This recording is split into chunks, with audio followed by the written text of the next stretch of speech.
Hey guys, welcome back. Hi. Okay, for real, we're here. For real, it's happening. Also, we're Terrence Angels. Yes, we're here. Oh my god. I don't know if I want to be more structured. Listen, I'm already fucking I up. know. In case you missed the other video, we talked about restructuring and how, in theory, we're gonna get more organized, but we're already failing. It's okay, whatever. It's fine. So, but we are ready to finish ACOTAR. Yeah. Definitely. We are ready. So, it's good to see you. I know, it's good to see you too. I miss you too. So, it was a long time. And I've already read this book, finished it for this podcast. I read it and finished it, and then I just read it again just because I wanted to. The amount of times I've read it, it's insane. And then I still am just like, what happens? I know. So bad. I know. I have a hard time recalling it. Yeah. All right. So we're gonna start chapter. Yeah, we'll just do a brief recap. Last time, finally Fire Night happened, and she got to meet Reese, and then we want to just talk about more basically the impact of Fire Night and how it basically. So Fire Night sets up the entire final third. This is literally Act 3, I feel like. Yep. And so that's really, I think, what we're going to talk about. And I don't know if you guys didn't watch the last video, we're talking about more kind of focusing on vibes. Yeah. Versus going chapter by chapter and just things that we really just kind of wanted to focus on. Right. Highlight the things that are we think are important. Yes. Oh my goodness. I'm sorry, guys. Hazel, what she Hold got? on, guys. Listen, I know, what does she got? She just wants to be bonita. She's like, leave my... How did you grab that? Hazel wanted to be bonita. Leave my chapstick alone. Come here, show them how cute you are. Show them how cute you are. She just want to be bonita. This is Hazel. Hi, sweet baby. She's what, you're 5 months? You're 5 months? Yeah, you're 5 months. All right, baby, let me put you down. Okay, guys, sorry about that. We took our medicine today, too, but it's fine. Just hasn't kicked in. I don't know.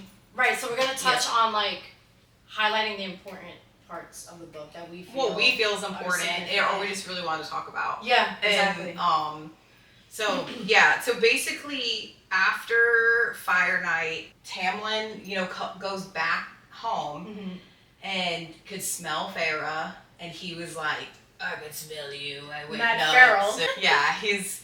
And, I try to remind myself, the first time I read it, the very first time I read the book, and I didn't know what was going to happen, I was giddy about that. And I was just like, finally. Yeah, finally. All the longing and the angst and, trying to come to terms with, the feelings. Talk about a slow burn. Yeah. Again, it's a miracle I read this book the first time. Oh, she got chapstick again. Hazel! Oh girl, man. She is relentless. What the hell? Her lips are chapped. So we'll have to see it chewy or something like that. Has a dog lip gloss. I'm so sorry, guys. So yeah. Anyway, what the fuck were we talking about? We were super giddy about them finally the turning point. Something. Yeah. I'm thinking maybe a kiss or whatever. The attraction is being solidified in a sense. And he just bites her neck, and he bites it because the next morning there's a mark. Yep. And she doesn't hide it either. She's like, oh damn, she's probably seemed like she was turned on by it. She was definitely turned on by it, because remember later when Reese comes, he reads her mind. Yes. And oh my god. And it's just Tamlin. Mortifying. Yeah. And Reese is Tamlin, she's wondering if it would feel as good biting her breast as it did when you bit her neck. And I'm like, oh, okay. What the, you forget, I forget that Feyre's a little thirsty. I mean, yeah. And she hasn't really experienced, attraction like that. Yes, yeah. To that level, you know what I mean? Mm-hmm. Because what was the other kid's name, or? That she had sex with? Yeah, it wasn't. Yeah. Who knows? It didn't leave an impact. Yeah. But Bob, Robert, Mm-hmm. John, I don't know, but Jacob. Yeah, I don't know. something. It was some kind of something, and I do appreciate that she's not a virgin. Yeah, I do too. Honestly. Mm-hmm. So, thank you for that, Sarah J. Maas. And but what I like about this part of the book is it's kind of okay. So like I feel like in their mind as in Lucian, Tamlin, Feyre, it's kind of like the beginning of their relationship. Like you can mark it as like this is what their future is going to be like, and so you get these like little moments of trust and where like Tamlin he kisses her eyelids and removes the glamour that he had put on her because he finally thinks, okay, well she's not going to run away. Right, she's like, not a flight risk. Because if she would have ran away, it would have been definitely after Fire Night. Right. And so, so then she finally gets to see, you know, like all these things that she hadn't seen before, and like they have these little moments of her just admiring him as like a musician. Right, they're learning different sides to each other. Yes, and like I think that seeing him like that, she's like, well, I've never really seen him at ease. You know. Yeah. It's always he's on a mission 24/7. Yeah. He's always tense, obviously, for valid reasons. Yes. But it's nice to see that side of him. Yeah. It's nice to see. Yeah, and especially for a reader because you've just been waiting for something to happen. Something good, man. Right. And so you kind of. Like, so Feyre, I feel like, kind of starts falling in love with him at that moment, which is why I feel like you could argue that it's the beginning, but like for me, I think, probably because I've read the books, but it marks the beginning of the end. Because now that she's learning more, Feyre can never just let things lie, and she's too inquisitive for her own good.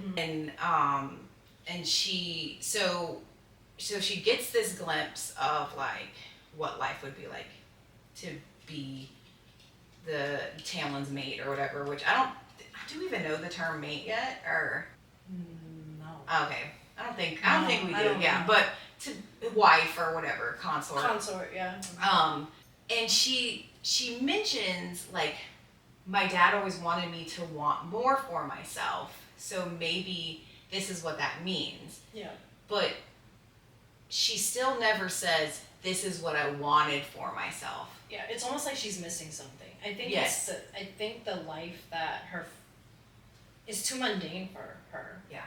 She wants more. And she doesn't know that though. No, not yet, but she knows that there's something missing. Yes. Like it can't just be, I have a room dedicated to, you know, to my art and that kind of thing. Right. She wants to be involved in what's going on. Yeah.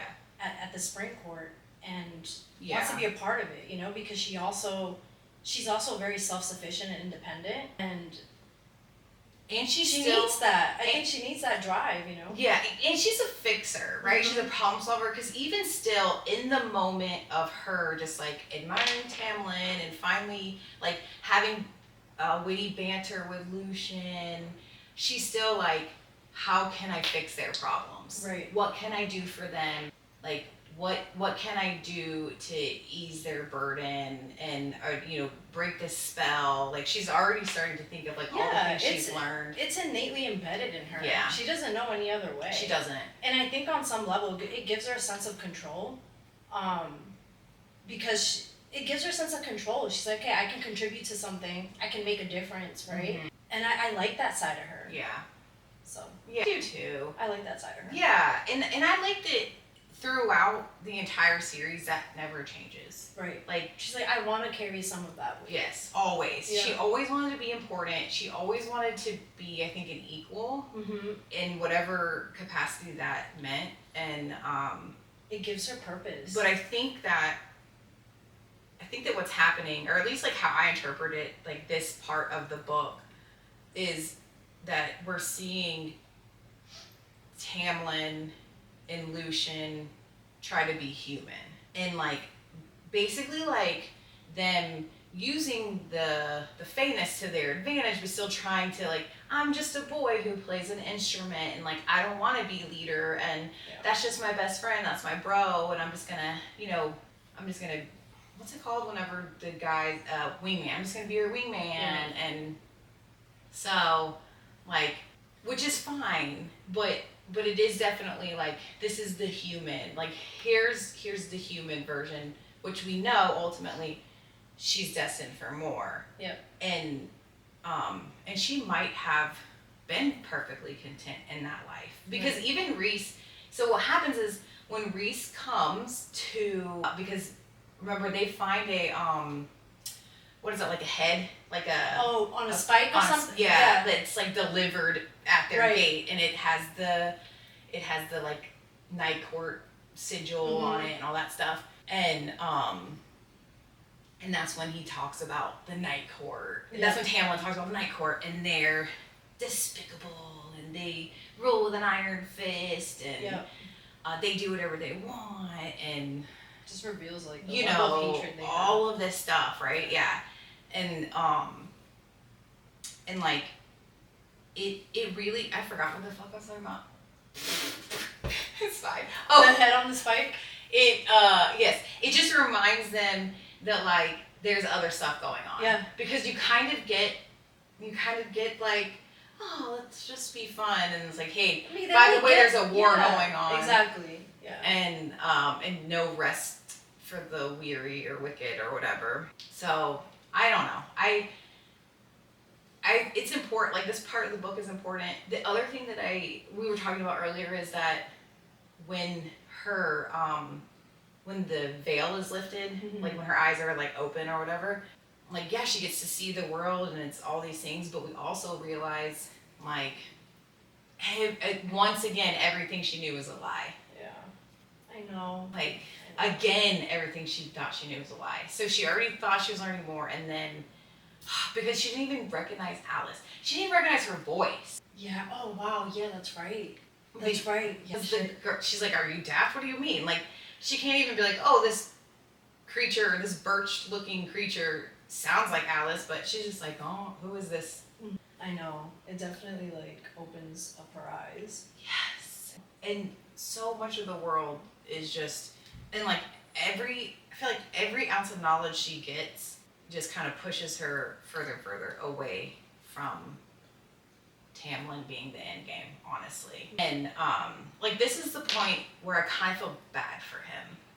Like, because he's doing what I don't know, he's kind of like a do-nothing guy, because when Reese shows up, he's like, you've had almost 50 years and you've done nothing. And, like, and they're like, oh, what have you just been keeping Amarantha's bed warm? And he's like, yeah, but that was for a reason.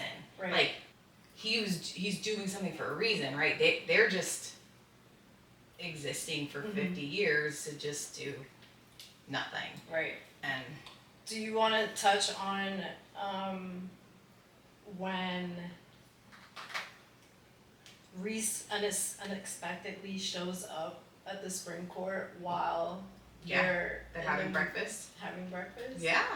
Okay. Is it breakfast or brunch? Lunch. It was lunch. Lunch. It was lunch. Okay. Yeah. So it was like, what, the day after summer solstice, where yeah, yes, where she gets drunk off the fairy wine, which we both talked about. We forgot that was the first time she had fairy wine, right? Yes.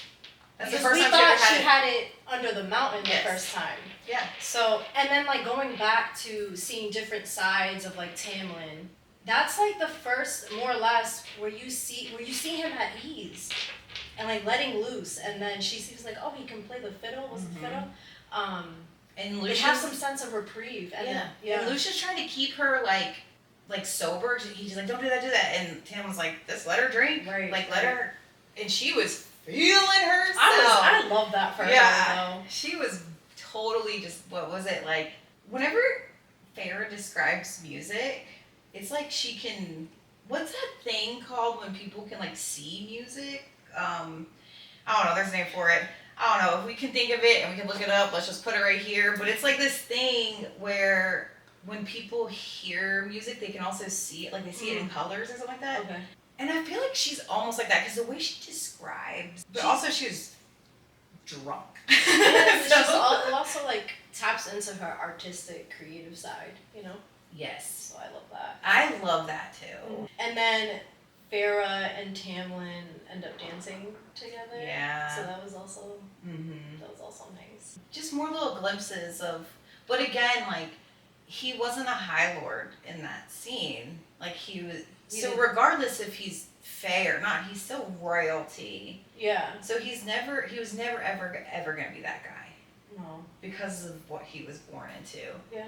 And you see him, I feel like, really trying to desperately cling to that. Yeah, absolutely. Because that's a huge burden for him, that title. Yeah. He has a responsibility, and he carries it, and he wants to do the best that he can for the spring court. So, yeah. And I know that can also be exhausting. Yeah. But that is also, like, that scene, is that the first time they kiss? Yes, it's the first time they kiss. Okay. And he asks her, like, can I kiss you? And so she gives him permission. And remember, she calls him out because she was like, that's it. Like, because it was like a... Also, I need to point out that is very progressive of him. Like, let me get consent. Yes, right? Yeah. That is super progressive. It really is super progressive. Now that you mention it. Yeah. Yeah. And then she calls him out on it. And she's like, all this build-up, like, we waited 2/3 of the story, like, and that's it. And then like, the next day they talk about how it was, they stole a few kisses, and she says that she danced herself into her room, like, after the sun had come up. Mm-hmm. So she was basically, I just imagine, like, on cloud 9, like, finally getting some kisses. And it's just kind of, again, like, this is the end, right? Like, because, then the next scene, we have... Oh, that's when Rhys shows up. Yeah. While they're having lunch. Yeah. All right, cool. So that chapter, that's chapter 26. Mm-hmm. So he shows up, and then, I don't know, he starts taunting him, I guess. Rhys is basically, that's where he's just like, well, first of all, doesn't he call Lucien, like, little Lucien, or... Yeah. And like, he's such a dick.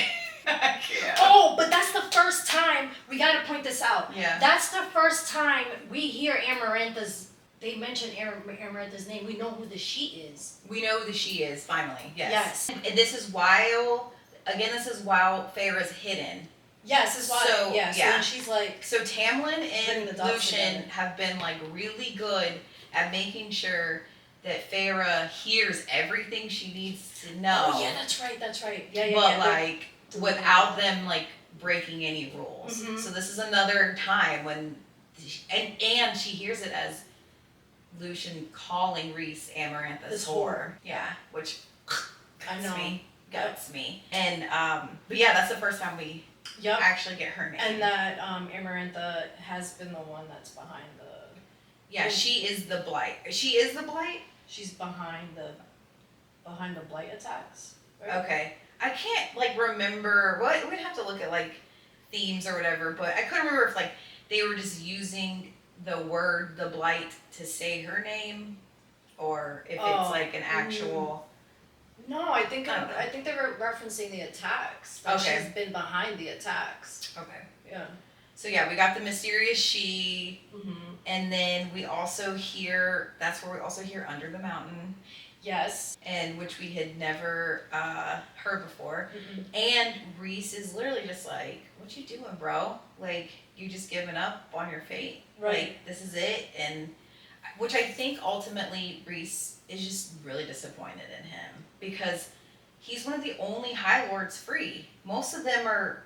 Under the mountain, right? I can't remember if Lucian's dad is or not. I don't know. We need, like, a chart. We should have just... Next time, it's fine. But I think he's, like, one of the only free ones. And he's done zilch with his time. Mm-hmm. Which is... I think I would be disappointed in that, too. Just because I'm a... I mean, yeah, if I was in Rhys's shoes, absolutely, I would feel resentment. Oh, yes. Oh, yeah.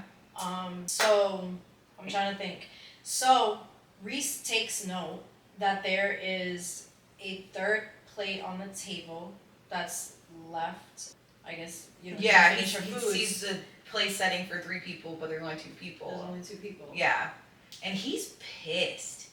When he finds out that they were, like, glamoring. Oh, yeah. He's like, how dare you glamour me? It's like, wow. Like, he was big back then. I really hated him. Yeah. I hated him. Same.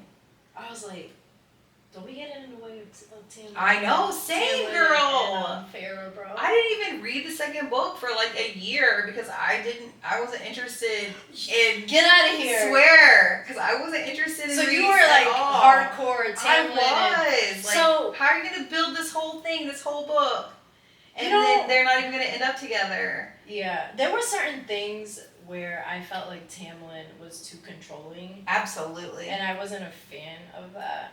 Yeah. And so there was some red flags for me.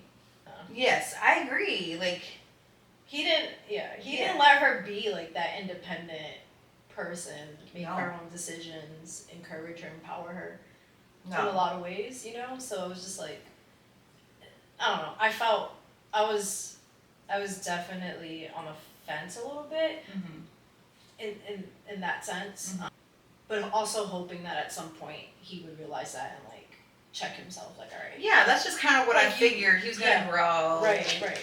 Part of his character growth. Yeah. So yeah, and then Reese, I was like, fuck him. Like, okay, fine, you're hot as hell, but yes, cute. I know, for real. Like, how dare you? Yeah, man, that was crazy. And then he finds out that they glamour. They were glamoring her. And then he basically makes Tamlin kneel, right? Or like kiss his feet or some shit like that. Doesn't he like make him bow down to him? He enters Feyre's mind. Right. Which is a spoiler to his powers, which we don't know till later that like most people can't do that. Right. And like they know that he has like I think she describes it as like talons.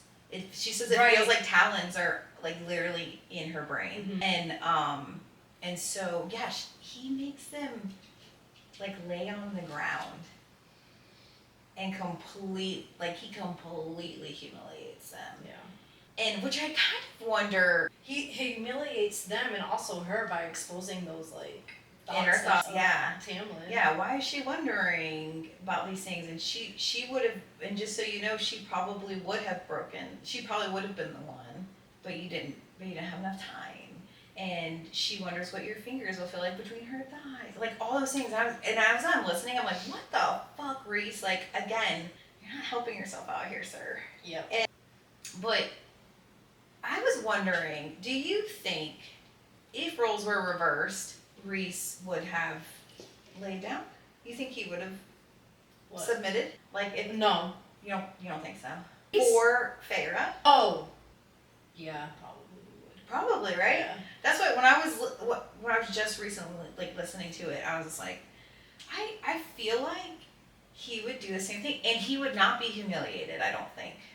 I think that's the difference. He wouldn't feel humiliated. He would not feel because he would do. Because what he's doing for his court with Amarantha, right? Yeah. Does he feel humiliated by that, do you think? He feels violated, definitely. Definitely violated, for sure. But I don't think he feels I don't know. I mean, he is sacrificing. I mean, maybe on some level, but I don't think it's overpowering him in a sense where it's all consuming. He lets it, like, really... He doesn't meddle in it. I don't know. Yeah. Because they don't really... He does open up to Feyre about it. We'll have to pay attention when we read the next one and see. Yeah, I don't know if I remember the impact that... I don't remember him ever feeling humiliated. I definitely remember him feeling violated. Yeah. But also him kind of, like, the way that he deals with it is because he did it for his court. Right. Which I think is another reason why he's so disappointed in Tamlin. Yeah, absolutely. Because what the fuck are you doing for your court? Yeah. Literally nothing. And then he demands, so then he ends up asks Feyre, what's your name? Yes, wants a name, which he could pry it from her, but she is savvy enough to know she has to not think her own name and provide a name. Yeah. And she does it in a way that he, that's like with conviction, like. This is my, like, he knows that she's lying, but okay, yeah. But it's still just like that's the only name he got, so it is what it is, right? Like, because he admits later that he knew. So you think he intentionally didn't pry it out of her and just accepted it for what it was? Yes, but she to maybe protect her on some level. I think because he's hoping because he knows that she potentially could break the curse or whatever, but Reese is always too smart for his own good. Mm-hmm. So if she wanted to just sacrifice, I think he knew instinctually she was lying, but that was the name provided and it had been given up. So what difference does it make? Right. But what this chapter does, is it once again reminds Tamlin that they're in a time sensitive thing, and all this stuff is still going on, and he has to find love, right? Yeah. He's like, if I don't find love, then I'm fucking stuck in this. And it told him he's too late to do it. So it's like, but he makes a decision, like, to send her away instead of keeping her there, trying to do whatever. Right. And she's like devastated. Yeah, and then he tells her that he loves her. Yeah, I know. Fucking what a dickhead Thorns thing to and do. all. Thorns and all. Yeah. She's worried that she's unlovable, and he says it, thorns and all, and they have sex a lot apparently, but it's all fade to black. It's all behind the door, which is so funny to me, especially because the next book. Before he sends her away, though, they finally get intimate. Yeah. A few times. That's what I'm saying. But it's all just but it's not like they don't describe it. No. You just know, just like an afterthought. And so he bangs her, says "I love you," and then drops her off back with the human. Yep. What the hell? Was it hit it and quit it or something? Literally hit it and quit it. Yeah. I love you, baby. Bye. I can't. And I feel so bad for Feyre because she has so many insecurity issues and she doesn't know where she belongs. I feel like that's just kind of the theme of her life. Mm-hmm. Is she just doesn't feel. Yeah, we've definitely hit on that previous episodes. Yeah, absolutely. She doesn't feel like she belongs anywhere. Yeah. And she was kind of changing herself and making herself belong. Yeah, that's what she wants. She's there. Yeah. And then he's just like, yeah, it's not safe for you. Let's go. Time to leave. I'm just dropping you off, but let's bangarang Rufio. He's driven by the fear. Yeah. He obviously wants to protect her. He tells her it's not forever, but. But once again, he wants to protect her. All these bad things are happening. She's been here for almost a year at this point because summer solstice. Yeah, so it's been almost a year that she's been there, and he hasn't taught her how to fight, how to defend herself. Nothing. The only thing is she now has meat on her bones because she talks about how she finally is filled out and she's curvy. Mm-hmm. And she likes the way she looks. Yep. And I feel like she probably never thought she was pretty until then. And they, are complimenting her. And, but that's it. Yeah. He just kind of fattened her up. But he just kept her pretty. I don't know. It is very disappointing, honestly. Yeah. And because I think about if she would have had any kind of muscle on her, maybe the transition later would not have been so traumatic. I don't know. I don't fucking know. But, so she goes back to her. Wait, he tells her that he loves her. Yes. Obviously hoping that she says it back so that it can break the curse. Yes. And obviously she doesn't say it. She feels it though. So she hesitates because she's scared. Yeah. This is very new. Territory. But also she knows that she's getting sent away. So why would you say I think she regrets not saying it. She definitely does. Yeah, she talks, doesn't she? She doesn't say it back out of fear. Yeah. So she comes back home. Her father, obviously she learns that it further confirms because I think Tamlin told her that the family he took care of them. Yes. And now she sees what that actually looks like because they're in a big old bougie house. Mm-hmm. And they have servants. Yep. The dad is off being a merchant. Right. And she doesn't really know her sisters. No, Aline is happy to see her. Yeah. Nesta's obviously Nesta. Yes. So she's like, okay. Nesta's Nesta. She's like sus. Like, she's super sus. But we also find out that the glamour didn't work. No. On Nesta. Nope. She's like, it's just her. She has like this strong will of like, I'm not gonna let anybody bullshit me. Yes. You know, she questions everything. Literally everything. Everything. All the questions. And that mindset, she's like, she's not susceptible to being manipulated in that way. Yes. You know? So. And she's like, don't bullshit me. Like, I already know. Like, I saw. I'm 100% hip. Which makes me wonder if, because you know how Tamlin, like, lifted the glamour off of Feyre's eyes? Like, I almost wonder, did Nesta always see the real version? Interesting. Yeah. Or did she know, like, did she just know that they were Fae and she could just remember that, like, she was kidnapped, basically Feyre was kidnapped or whatever. Also, like, think about how horrible that must be, knowing that your sister, she's the Feyre's the youngest? Yeah. Yeah. So, your youngest sibling is just gone, and there's nothing you can do about it. And I benefit from it. We learned that Nesta, the first time when Feyre got taken, she went to go look for her sister. Yes, that's where we find out. She braved it. She braved it. She realized that nobody else knew what the F was going on, and she sure did. She went after her sister, tried to find her. Like, say what you want about Nesta, but I feel like just the complexity of revelation. She's a very complex character, and I think we've talked about this, but she makes her the most relatable. The most relatable, and she'll do whatever she does. She works for her siblings. I understand, like, she wasn't, like, you know, helping out or whatever, but we need to, like, set and focus, do an episode where we can just, like, talk about Nesta. The sister dynamic, mainly, like, Nesta and Feyre. Yeah, kind of do a deep dive on that. Yeah, just the sister relationship. Yeah, that's a good idea. But because of that, because Feyre goes back and she learns this thing about Nesta, it kind of, I feel like, heals something. She cares about me. Yes, and it kind of heals, like, a wound in her that maybe she didn't know that was festering, because then Nesta becomes, like, basically her confidant. Yeah, because she has a very tough exterior. You know, she doesn't want anybody to see her vulnerable. Yeah. To the point, exactly. Yeah. She doesn't. To a fault, though. To a fault, for sure. So,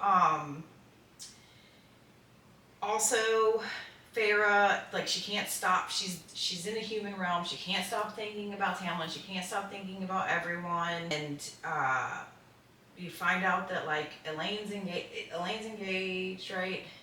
Is she engaged yet? No, but she's dating somebody. Mm-hmm. And, you know, and she's trying to tell them, hey, Iron doesn't do anything, but they don't listen. And so finally she's like, I have to go. Like, I have to go back. And Nesta's like, okay, fine. But she decides to go back, right, because she saw the body. Was it the body of, or no, she finds out that Claire was murdered. Claire was murdered. Yeah. Or she's been Claire's whole family was murdered, and Claire has been kidnapped. Yeah, that's right, the whole family. And she knows that it's because of her. So she knows that she signed Claire's fate, and then she's like, hey, it's time to go. Mm-hmm. Like, I need to go back. And Nesta is basically like, you gotta go. And if you go, don't ever come back. Like, you don't belong. This is no longer your home. Which I feel like sounds kind of harsh. But Feyre doesn't interpret it in, like, a harsh way. So I don't think that we should. So, because she even says, like, she's calculating, right? Like, she's calculating, but she's not cruel. Like, what is there in the human world for Feyre? Nothing. Like, it's not her home. It's not her home anymore. So it felt, and because, like, I think she starts to realize that the little cottage or their little home that they lived in was like a prison. Yes, it was. It was a prison, and they were just gonna die there.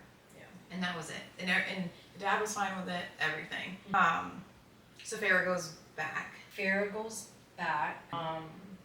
Oh wait. So Feyre does tell Nesta everything. Yes. Yeah. Oh yeah. And that Nesta tells her that she didn't marry because she realized that he wasn't gonna help her save Feyre. Yes. And because he is abusive. And she realizes someone's abusive. And no, isn't it Elaine's person? Maybe that's what it is. Elaine's, yeah. Maybe. She's very observant. But yeah, so she realized, this guy isn't gonna do anything for me. He's not gonna help any of us. I'm not gonna waste my time. Freaking queen from the beginning. Yeah. That Nesta. She are always like, if you're not gonna help me do this, then get the F out of here. And then she ends up going back. And she ends up going back, yes. Yep. And so she's now finally back in the Spring Court. And it's Alice. yeah, but it's like destitute. Yeah, exactly. And Alice is there. Alice is there. And this is where I hate Alice. Because he calls her a stupid girl. Stupid girl. Yeah. You stupid girl. Blah, blah, blah. Like, it's her fault. It's all Feyre's fault that she didn't break the curse. And now she's doomed them all, and it's her fault. Like, definitely can't possibly Amarantha's fault, who put the fucking curse on all of them. Yep. And she is just like, I have this family, and now I have to go, and you're so dumb, and blah, blah, blah, blah, blah. And I feel like she basically pushes Feyre into going under the mountain. Half-cocked. Because she just makes her so emotional. Because she already feels bad. And then this person who she kind of thought was her friend, or maybe looked at as a pseudo caretaker / I don't know, maybe she didn't have a lot of friends, so maybe she thought of her as a friend, just calling her dumb, saying, hey, this is all your fault. Feyre already kind of has a hero complex. Wait, but you said Alice pushes her to go under the I'm just saying maybe that it just pushes that, well, I have to fix this thing that I broke type of thing in her. Because I don't think she tells her to go save them. She just was like, yeah, because I think Feyre's like, no, I need to go. Yes. Yeah. And does she make her food? She makes her food or something, I think, to go. I can't. Yeah, she packs her supplies and stuff. Yeah. Which is completely useless. So.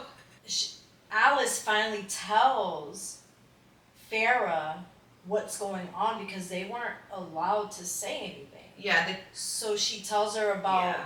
The gag order has been lifted, I think. Yeah, and she learns about Amarantha and her working for the king. Yeah, the King Hybern or whatever, yeah. And she's that's the king's, Amarantha's the king's right hand. Yeah. And so, and how Amarantha has, I think, loves Tamlin or wants to be with Tamlin or something like that. And tells her about his fate. Yes, it mentions the curse. The curse. And yeah, so it's all laid out now. Yep. So unless he convinced a human woman to marry him within 49 years, she would not claim him as her consort. Right. First, the human girl had to kill one of his men. Okay. Yep. So that's where you finally everything kind of comes out in the open, which is basically what we all figured anyway, because we've all read or seen Beauty and the Beast. So, and that's when Feyre realizes if she would have just said, I love you too, it could have all been freed. So, which is another reason why she just dead set on, Alice, take me to the entrance to Under the Mountain. I need to get here. I need to fix this. Right. So Alice finally just fine, let's go, I'll take you. She tells her, what did she say? You can't trust your senses, and don't make any deals. Yeah. And don't drink the wine, and make sure you pay attention. And then there's still one part of the curse that she's not allowed. The gag order still exists. And so Feyre still doesn't know everything. So we still don't know everything. Okay. But so she gets to the So she gets to the entrance and almost immediately is captured. She may as well just got in like wearing neon. I know. I've been like, I'm here.